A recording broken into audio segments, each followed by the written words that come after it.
Hello दोस्तों, welcome to exam time. दोस्तों MPPSC mains old question की सीरीज को आगे बढ़ाते हुए अब हम आ गए हैं पेपर नंबर 2 पार्ट ए, जो कि आपका पॉलिटी से संबंधित है।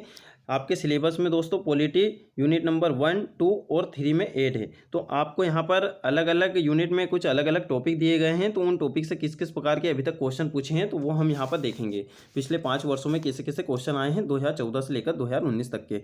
अब यूनिट नंबर 1 के हम यहाँ पर पहले क्वेश्चन देखेंगे। तो इसमें आपका जो इम्पोर्टेंट जो टॉपिक यहाँ पर दिए गए हैं तो वो हमने यहाँ पर कुछ लिख दिए हैं, जैसे संविधान, वैचारिक तत्व, संघवाद, केंद्र राज्य संबंध, उसके बाद में न्यायपालिका। तो इन टॉपिक के अंतर्गत ही आपको यहाँ पर पढ़ना है, इनके अलावा कुछ नहीं पढ़ना है। जैसे कि आप पिछला सिलेबस में देखोगे तो आपको केंद्र और राज्य, विधानमंडल और कार्यपालिका भी यहाँ पर पढ़ना पड़ता था। बाकी यहाँ पर आपको सिलेबस में क्लियर यहाँ पर मेंशन नहीं किया गया है। तो सबसे पहले आप ये कीजिएगा कि ये जो टॉपिक दिए गए हैं आपके सिलेबस में पहले आप इन्हें कवर कर लीजिएगा। उसके बाद में यदि आपको लगता है आपका ये अच्छे से कवर हो जाता है, उसके बाद में आप केंद्र, राज्य, विधानमंडल और कार्यपालिका भी पढ़ सकते हो, क्योंकि यहाँ पर क्लियर मेंशन नहीं किया गया है। बाकी हमने यहाँ पर जो क्वेश्चन है वो भी यहाँ पर ऐड किए गए हैं, जो केंद्र, राज्य, विधानमंडल और कार्यपालिका से संबंधित क्वेश्चन थे। अब देखते हैं हम यहाँ पर 3 मार्क, 5 मार्क और 11 मार्क के हिसाब से अब किस प्रकार के क्वेश्चन बन सकते हैं। तो हम यहाँ पर पुराने जो प्रश्न पत्र हैं उनसे यहाँ पर अंदाजा लगाने की कोशिश यहाँ पर करेंगे। इसी प्रकार दोस्तों हमने यहाँ पर प्रीलिम्स की भी सीरीज बनाई थी, टॉपिक वाइज संविधान, इतिहास, उसके बाद में आप देखोगे वहाँ पर भूगोल। तो प्रीलिम्स के भी हमने यहाँ पर इसी प्रकार से बनाए थे। पिछले 30 वर्षों के कैसे कैसे क्वेश्चन आए थे तो वो भी आप देख सकते हो। ये हमारे चैनल के प्ले लिस्ट में आप जाकर देखोगे तो वहाँ पर आपको प्ले लिस्ट दिखाई देगी, और ये मेंस वाली भी प्ले लिस्ट हमने बना दी है, वो भी आप देख सकते हो। अब दोस्तों हम यहाँ पर जानने का प्रयास करते हैं कैसे कैसे क्वेश्चन आए हैं। हम यहाँ पर सिर्फ क्वेश्चन देखेंगे, इन्हें ज़्यादा यहाँ पर डिस्कस नहीं करेंगे। देखिए, जैसे कि अब यहाँ से आपको समझने में आसानी होगी किस प्रकार के क्वेश्चन आते हैं। संविधान सभा के संवैधानिक सलाहकार कौन थे। अब सिंपल सा संवैधानिक सलाहकार पूछा है तो केवल आपको वहाँ पर नाम लिख देना है केवल, यानी कि प्रश्न में जैसा पूछा है वैसा आपको यहाँ पर उत्तर करना रहता है। सिंपल सा आप यहाँ पर BN राव यहाँ पर लिख दोगे तो आपको यहाँ पर 3 में से 3 मार्क्स यहाँ पर मिलेंगे।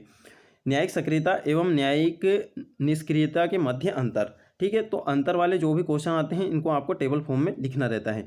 भारतीय संविधान के अंतर्गत राज्यों के संघ वाक्यांश से क्या अभिप्राय है, 2014 का क्वेश्चन है। किस संविधान संशोधन द्वारा संविधान की प्रस्तावना में संशोधन किया गया था।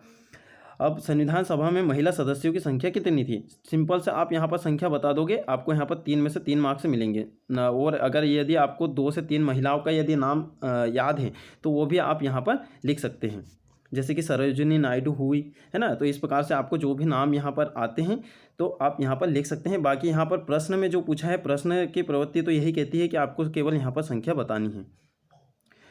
नेक्स्ट है कि भारतीय संविधान निर्माताओं ने विधि द्वारा स्थापित प्रक्रिया के सिद्धांत को किस देश के संविधान से लिया था, 2014 का क्वेश्चन है। अभी आप देखोगे संविधान का तो उसमें आपको क्लियर यहाँ पर दिया नहीं गया है कि आपको संविधान के स्रोत भी पढ़ना है। बाकी आप जब देखोगे, जब आपको संविधान दिया गया है कि संविधान सभा, उसका निर्माण आपको पढ़ना है। तो संविधान का निर्माण तभी तो हुआ है जब हमने पूरे 10 देशों से उनके स्रोत लिए हैं। 1935 का अधिनियम भी आपको यहाँ पर पढ़ना पड़ेगा, क्लियर यहाँ पर मेंशन नहीं किया गया है। इसके बाद के अधिनियम आप छोड़ सकते हो। बाकी 1919 और 1935 का तो आपको पढ़ना ही पड़ेगा, क्योंकि वो आपको प्रीलिम्स में भी पढ़ना है, तो उससे भी रिलेट करके यहाँ पर क्वेश्चन आ सकता है। बाकी आप regulating act, charter act, Bharat शासन अधिनियम, ये वाले अधिनियम छोड़ सकते हो। संविधान की किस अनुसूची ने असम, मेघालय, त्रिपुरा और मिजोरम राज्यों के जनजातीय क्षेत्रों के प्रशासन के बारे में प्रावधान है, यानी कि कौन सी अनुसूची में प्रावधान है। ये आपको इस प्रकार से यहाँ पर पूछा गया था। किस मौलिक अधिकार को आपातकाल में भी समाप्ति या सीमित नहीं किया जा सकता, 2014 में देखिए आप इतने सारे क्वेश्चन आए थे। उसके बाद में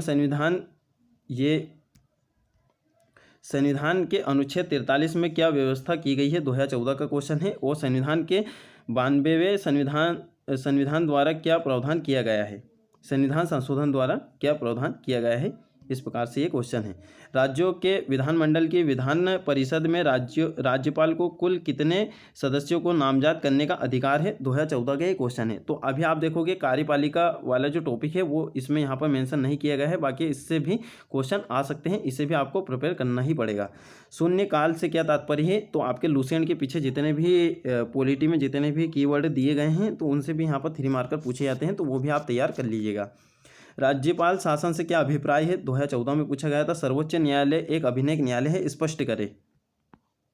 उसके बाद में नेक्स्ट है कि भारत की संविधान सभा के लिए निर्वाचन कब हुए, उसकी प्रथम बैठक किस तिथि को हुई। अब देखिए यहाँ पर क्वेश्चन में जो जो पूछा ऐसा ऐसा आपको यहाँ पर आंसर करना था कि भारत की संविधान सभा के लिए निर्वाचन कब हुए थे 1946 में, और प्रथम बैठक कब हुई थी, उसके बाद में संविधान सभा के स्थायी अध्यक्ष कौन थे। तो यहाँ पर आपको 3 क्वेश्चन पूछे, 3 का आपको यहाँ पर नाम लिख देना था लाइन से। उसके बाद में वर्तमान में भारतीय संविधान के तहत भारतीय नागरिकों को प्रदत्त मौलिक अधिकारों का वर्णन करें, 2015 का ये क्वेश्चन है। और भारतीय संविधान में ग्रेट ब्रिटेन, संयुक्त राज्य अमेरिका एवं आयरलैंड से कौन से प्रमुख तत्व सम्मिलित किए गए हैं, 2015 में इस प्रकार का पूछा था। 73वें संविधान संशोधन अधिनियम 1993 की प्रमुख विशेषताएं लिखिए। उसके बाद में वो देखते हैं क्वेश्चन कि भारत की लोकसभा के अध्यक्ष का निर्वाचन किन के द्वारा होता है, वर्तमान लोकसभा अध्यक्ष का नाम लिखिए। तो इस प्रकार का शायद लोकसभा राज्यसभा से इस प्रकार से सिलेबस में तो नहीं दिया है, तो क्वेश्चन नहीं भी आ सकता है। बाकी आप ये लोकसभा, राज्यसभा, विधान परिषद, विधानसभा ये आप कर लीजिएगा क्योंकि इससे क्वेश्चन आ सकते हैं। उसके बाद में भारत के उपराष्ट्रपति का निर्वाचन किस प्रकार होता है, वहाँ संसद के किस सदन का सभापति होता है, उस सदन का नाम बताइए। 2015 का ये क्वेश्चन है। भारत के महान्यायवादी की नियुक्ति कौन करता है, वहाँ देश के किन न्यायालयों में और किसके पक्ष में उपस्थित होता है। तो ये हमारा जो न्यायपालिका है उससे संबंधित यहाँ पर क्वेश्चन है। तो जो प्रथम आपकी जो यूनिट है उसमें न्यायपालिका, संविधान निर्माण और मूल ढांचा इस प्रकार के आपको दिए गए हैं। संवैधानिक संशोधन, उद्देशिका, मौलिक अधिकार, नीति निर्देशक तत्व, ये सब आपको यूनिट 1 में ही पढ़ना है। अब यूनिट 2 में कैसे कैसे क्वेश्चन आएंगे वो हम फिर नेक्स्ट वीडियो में देखेंगे। भारतीय संविधान के अंतर्गत केंद्र राज्यों के मध्य शक्तियों के विभाजन का क्या आधार है। तो ये आपसे पूछ सकते हैं क्योंकि ये केंद्र राज्य संबंध आपको क्लियर यहाँ पर आपके सिलेबस में दिया गया है। तो केंद्र राज्य संबंध आपको पढ़ना ही है, जैसे कि उनके विधायी संबंध क्या है, प्रशासनिक क्या संबंध है, इस प्रकार से। जनहित याचिकाओं का क्या उद्देश्य है, जनहित याचिका तो आपको बिल्कुल सिलेबस में दिया ही गया है, इसे अच्छे से आप तैयार कर सकते हो। परमादेश क्या है, ये 2016 का क्वेश्चन है। उसके बाद में यहाँ पर नेक्स्ट क्वेश्चन है, संविधान में सामाजिक न्याय से संबंधित किन्हीं 3 प्रावधानों को अनुच्छेदों भागों के साथ लिखिए। 2016 का क्वेश्चन है। नेक्स्ट है, भारतीय संविधान के उन प्रमुख लक्षणों को बताइए जो यूएसए के संविधान से लिए गए हैं। और यही सेम टू सेम यही वाला जो क्वेश्चन है अभी 2019 में पूछा था। तो क्वेश्चन यहाँ पर रिपीट हो जाते हैं क्योंकि पॉलिटी में क्वेश्चन रिपीट होने की ज़्यादा संभावना रहती है, क्योंकि पॉलिटी आप कितनी ही बुक से पढ़ो वही रहता है। मौलिक अधिकार जितने हैं उतने ही रहेंगे, नीति निर्देशक तत्व जितने हैं उतने ही रहेंगे, मूल कर्तव्य भी चेंज नहीं होंगे। तो पॉलिटी के जो क्वेश्चन है वो रिपीट होते रहते हैं। जब आप ये क्वेश्चन देखोगे आपको ऑटोमेटिक समझ में आ जाएगा, प्रश्नों की थोड़ी सी प्रवृत्ति बदल के वही वाले क्वेश्चन पूछे गए हैं। मौलिक अधिकारों और राज्य के नीति निर्देशक तत्वों में दो बुनियादी अंतर लिखिए। अंतर बताइए। देखिए अब आपको यहाँ पर जो लक्ष्मीकांत होती है, लक्ष्मीकांत पढ़ने की भी कोई ज़्यादा आवश्यकता नहीं है। आप चाहें तो दृष्टि की ले सकते हैं, निर्माण की ले सकते हैं, उन बुक से भी आपका यहाँ पर कवर हो जाएगा। बाकी आपके पास यदि कोई सी कोचिंग के नोट्स हैं तो उनसे भी आपका ये पॉलिटी यहाँ पर कवर हो जाएगा, क्योंकि लक्ष्मीकांत में भी आपको पूरे टॉपिक नहीं मिलेंगे। जैसे मीडिया वाला टॉपिक है, उसके बाद में और भी है जैसे गैर सरकारी संगठन, इस प्रकार के टॉपिक आपको वहाँ से नहीं मिलेंगे। फिर आपको इंटरनेट का सहारा लेना पड़ेगा। और उसमें से भी जैसे लक्ष्मीकांत में से भी आपको कुछ कुछ टॉपिक वहाँ पर छोड़ने पड़ेंगे, यानी कि उसमें से छाट के आपको टॉपिक देखने पड़ेंगे और फिर नोट्स बनाने पड़ेंगे। तो इस प्रकार से है। बाकी लक्ष्मीकांत से आपका पॉलिटी बहुत ही अच्छे तरीके से कवर हो जाएगा। बाकी आप नोट्स, अन्य नोट्स या फिर जो स्पेशली MPPSC के लिए जो बुक आई हैं उनसे भी आप यहाँ पर कवर कर सकते हो, क्योंकि आप यहाँ पर प्रश्न देख सकते हो। इस प्रकार के यहाँ पर प्रश्नों की प्रवृत्ति रहेगी। नीति कटौती प्रस्ताव क्या है, 2016 का क्वेश्चन है। सरकारी प्रशासन में चूक का नियम प्रणाली क्या है, 2016 का क्वेश्चन है। उन करों के नाम बताइए जो सरकार द्वारा लगाए तथा संग्रहित किए जाते हैं और भारत में राज्य व केंद्र में वितरित किए जाते हैं। सर्वोच्च न्यायालय के आरंभिक क्षेत्राधिकार से क्या तात्पर्य है। भारतीय संविधान की प्रस्तावना में निहित किन्हीं 3 मूलभूत मान्यताओं को लिखिए, 2017 का क्वेश्चन है। संविधान की 12वीं अनुसूची किससे संबंधित है और इनमें कितने विषय उल्लेखित है, 2017 का क्वेश्चन है।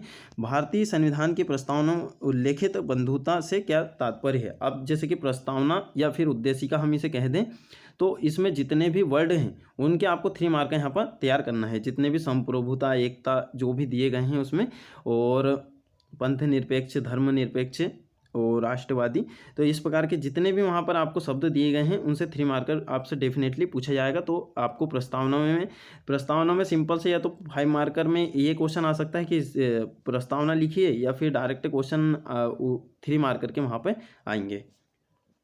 उसके बाद में तारांकिक एवं अतारांकिक प्रश्नों में क्या अंतर है, ये तो आपको लुसेंट में ही मिल जाएगा। तो लुसेंट के जितने भी आपको पीछे जो दिए गए हैं 3 मार्कर टाइप में, तो वो आपको तैयार कर लेना है। स्थगन प्रस्ताव क्या है, क्या तात्पर्य है? 2017 का क्वेश्चन है। भारतीय संविधान के किस अनुच्छेद में भारतीय राष्ट्रपति के निर्वाचन पद्धति का नाम क्या है? यानी कि ये इस प्रकार का क्वेश्चन है कि भारतीय संविधान के किस अनुच्छेद में भारत के राष्ट्रपति के निर्वाचन पद्धति का वर्णन है और पद्धति का नाम क्या है? एकल संक्रमणी मत पद्धति, इस प्रकार से नाम है। तो आपको यहाँ पर बताना भी था, अनुच्छेद भी आपको यहाँ पर बताना था। भारतीय राष्ट्रपति के आपातकालीन अधिकार लिखिए, 2017 का क्वेश्चन है। और भारत के संविधान का प्रारूप किसके द्वारा तैयार किया गया था? 2018 का क्वेश्चन है। सरदार वल्लभ भाई पटेल संविधान सभा की किस समिति या समितियों के अध्यक्ष थे? अब यहाँ पर इस क्वेश्चन में आपको एक जो भी समिति है वो आपको बताना है, और भी अन्य समितियों के भी अगर वो अध्यक्ष रहे हैं तो वो भी आपको बताना है। जैसे मौलिक अधिकार समिति के भी अध्यक्ष रहे हैं, उसके अलावा भी और कोई सी समिति के अध्यक्ष रहे हैं, वो भी आपको यहाँ पर बताना था, इस प्रकार से। यानी कि प्रश्न में जितना पूछा जाए उतना आपको यहाँ पर आंसर करना रहता है। भारत का संविधान विश्व का बृहत्तम संवैधानिक दस्तावेज है, स्पष्ट कीजिए। तो आप इसे किस प्रकार से स्पष्ट कर सकते हो? इस प्रकार से भी बता सकते हो, जैसे कि 395 यहाँ पर अनुच्छेद हैं और 22 भाग है, और इतने किसी भी संविधान में नहीं है। ठीक है, इस प्रकार से। उसके बाद में भारत के संविधान पर कनाडा एवं आयरलैंड के संविधान का क्या प्रभाव है? सिंपल सा वो पूछ रहे हैं, कनाडा और आयरलैंड से हमने क्या क्या स्रोत लिए हैं अपने संविधान में। भारतीय संविधान के अनुच्छेद 14 के प्रावधान को स्पष्ट कीजिए। भारतीय संविधान में मूल अधिकार और राज्य के नीति निर्देशक तत्व एक दूसरे के पूरक है, समझाइए। किस प्रकार से हैं? यानी कि सिंपल सा उनमें यहाँ पर अंतर पूछा गया था, इस प्रकार से क्वेश्चन आया था। अब यहाँ पर देखोगे, नेक्स्ट क्वेश्चन है कि भारतीय संविधान की 11वीं अनुसूची किस बारे में है? इसमें सम्मिलित किन्हीं 4 विषयों को लिखिए।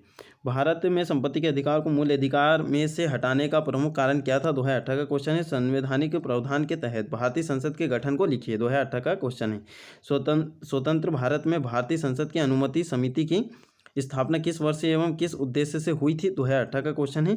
और भारतीय संविधान तथा संसदीय सरकार की परंपराओं के तहत राज्य के कोई 2 स्वविवेक अधिकारों को लिखिए, 2018 का ये क्वेश्चन है। अब यहाँ पर शायद 2019 के क्वेश्चन यहाँ पर शामिल नहीं हो पाए हैं, तो आपके पास 2019 का पेपर होगा तो उसमें आप यहाँ पर देख सकते हो 2019 के पेपर में। ठीक है, तो 2019 के क्वेश्चन इसमें नहीं आ पाए हैं, तो 2019 का अभी ही हुआ था मार्च में पेपर, तो आपके पास होगा वो पेपर, तो उसमें आप यहाँ पर देख सकते हो। ठीक है, अब यहाँ पर हम देखते हैं 6 या 5 मार्क के। बाकी हम यहाँ पर ये जो PDF अपलोड करेंगे इसमें यहाँ पर 2019 के भी क्वेश्चन यहाँ पर शामिल कर देंगे, यानी कि उसमें टाइप कर देंगे। अब देखिए, पहले 6 मार्क के आते थे, अब 5 मार्क के आएंगे। अब 50 शब्दों में आपसे कैसे कैसे क्वेश्चन यहाँ पर पूछे जा सकते हैं, तो इससे हम यहाँ पर थोड़ा सा समझने का प्रयास करेंगे। मौलिक अधिकार एवं राज्य के नीति निर्देशक तत्वों में अंतर, 2014 में ये पूछा गया था, तो इस प्रकार से अंतर वाले क्वेश्चन पूछ सकते हैं। और भारत और अमेरिका के संविधान में उपराष्ट्रपति के पद के संबंध में भिन्नता, 2014 में पूछा गया था। सर्वोच्च न्यायालय द्वारा दिए गए विभिन्न निर्णयों की सहायता से संविधान के मूलभूत ढांचे पर टिप्पणी कीजिए। तो सबसे फेमस इसमें है केशवानंद भारती वाला मुद्दा जो है वो आपको यहाँ पर जरूर लिखना था। राज्य स्तर पर न्याय व्यवस्था किस प्रकार है, वो आपको यहाँ पर उसका पूरा संस्थागत ढांचा यहाँ पर बताना था। भारतीय संविधान के संघीय तत्व आपको बताना था, 2014 का क्वेश्चन है। भारतीय संविधान के 42वें संविधान संशोधन के बाद की प्रस्तावना लिखिए। देखिए यहाँ पर सिंपल सा आपसे यहाँ पर प्रस्तावना यहाँ पर पूछ लिया गया है, जो बाद वाली जो प्रस्तावना है, संशोधन नहीं हुआ था, जिसके बाद पंथ निरपेक्ष इस प्रकार के शब्द जोड़े गए थे। भारतीय संविधान में निहित स्वतंत्रता के अधिकार के तहत दी गई 6 स्वतंत्रताओं का उल्लेख कीजिए। तो ये 2015 का क्वेश्चन है। भारतीय संविधान सभा की प्रारूप समिति के अध्यक्ष कौन है? उस समिति के सदस्यों के नाम भी लिखिए। किन परिस्थितियों में राष्ट्रपति का पद रिक्त माना जाता है? राज्यपालों की स्वविवेक शक्तियों का वर्णन कीजिए। न्यायिक सक्रियता से आप क्या समझते हैं? तो देखिए सिंपल से यहाँ पर क्वेश्चन आ रहे हैं, ऐसा नहीं है कि आपने ये कभी पढ़े ना हो। तो आप यहाँ पर जो संविधान है दोस्तों, तो संविधान को आप बिल्कुल प्री और मेंस को दोनों को साथ में यहाँ पर तैयार करना है, क्योंकि अलग अलग आप तैयार करोगे तो अलग अलग ढेर सारे नोट्स हो जाएंगे, फिर आप उसे ठीक से रिवीजन नहीं कर पाओगे। इसलिए आपको संविधान भी क्या करना है, संविधान भी प्री और मेंस दोनों साथ में तैयार करना है। नागरिकों के मूल अधिकार के हनन के मामलों में इसके प्रवर्तन हेतु न्यायालय कितने प्रकार के लेख जारी करते हैं? 2015 का क्वेश्चन है। विधान परिषद से आप क्या समझते हैं? इसके संगठन और उपयोगिता को स्पष्ट कीजिए। धन विधेयक, वित्त विधेयक तथा विनियोग विधेयक में अंतर स्पष्ट कीजिए। इस प्रकार का ये क्वेश्चन पूछा गया था। भारतीय संविधान से 42वें संविधान संशोधन अधिनियम को स्पष्ट कीजिए। देखिए अभी ये इस प्रकार के क्वेश्चन अभी यहाँ पर ढेर आएंगे, जैसे 73वां 74वां संविधान संशोधन बहुत ज़्यादा पूछा जाता है, 42वां 44वां संविधान संशोधन बहुत ज़्यादा पूछा जाता है, क्योंकि 42वें संविधान संशोधन को लघु संविधान भी कहा जाता है। क्योंकि इस टाइम बहुत सारे यहाँ पर संवैधानिक संशोधन हुए थे। भारत के राष्ट्रपति की वीटो शक्तियों का वर्णन कीजिए, इसका प्रयोग कैसे होता है। तो अभी तो आपको जैसे कि हमने बताया है कि राज्यपाल, राष्ट्रपति इस प्रकार के सिलेबस में मेंशन नहीं किया गया है, तो इनसे शायद ही यहाँ पर क्वेश्चन आए। बाकी आप इन्हें भी तैयार कर लीजिएगा, क्वेश्चन आ भी सकता है। शक्ति पृथक्करण के सिद्धांत का परीक्षण कीजिए। भारतीय संविधान में इसे कहाँ तक अपनाया गया है। ग्राम न्यायालय से आप क्या समझते हैं, इसके उद्देश्य एवं प्रावधानों को स्पष्ट कीजिए। भारतीय संविधान में एकात्मकता के लक्षणों को क्यों स्वीकार किया गया है, टिप्पणी लिखिए। 2016 का ये क्वेश्चन है। भारतीय संविधान में समानता का अधिकार 2017 का क्वेश्चन है। और राज्य के राज्यपालों की विधायी शक्तियाँ 2017 का क्वेश्चन है। राष्ट्रपति को पदच्युत करने की महाभियोग प्रक्रिया, तो महाभियोग प्रक्रिया यहाँ पर पूछा गया था। और अभी हो सकता है कि इस प्रकार के क्वेश्चन ना आए राष्ट्रपति, मुख्यमंत्री और राज्यपाल से। राज्य प्रशासन में मुख्यमंत्री की क्या भूमिका है, 2017 का क्वेश्चन है। राज्य उच्च न्यायालय के क्षेत्राधिकार लिखिए। सिंपल से आपको इसी प्रकार के यहाँ पर क्वेश्चन पूछे जाएंगे। संघ राज्य वित्तीय संबंधों से संबंधित विवाद स्पष्ट मुद्दे यहाँ पर लिखिए, 2017 का क्वेश्चन है। दोस्तों आपको यहाँ पर जैसे कि मान लो कि यहाँ पर 10 क्वेश्चन आएंगे आपके 5 मार्कर के, तो आपको यहाँ पर लगभग 12 क्वेश्चन या फिर 13 क्वेश्चन आपको दिए जाएंगे, जिसमें से आपको 10 क्वेश्चन यहाँ पर करना रहेगा। तो जो भी एनालिटिकल या विश्लेषणात्मक जो क्वेश्चन रहे, जो आपको टफ लगे, तो वो वाला आप छोड़ सकते हो। बाकी इस प्रकार के सिंपल क्वेश्चन आपको नहीं छोड़ना है। भारतीय संविधान में एकात्मक तत्व, देखिए 2 बार ये क्वेश्चन आ गया है एकात्मक तत्व, अभी ऊपर भी हमने यहाँ पर देखा था। भारत में संसदीय लोकतंत्र मजबूत करने हेतु कौन सी आवश्यक शर्तें हैं, बताइए। 2018 का क्वेश्चन है। भारत तथा संयुक्त राज्य अमेरिका के संविधान की प्रस्तावना की तुलना कीजिए। अब देखिए इस प्रकार के तुलना वाले अब क्वेश्चन नहीं आएंगे। क्यों?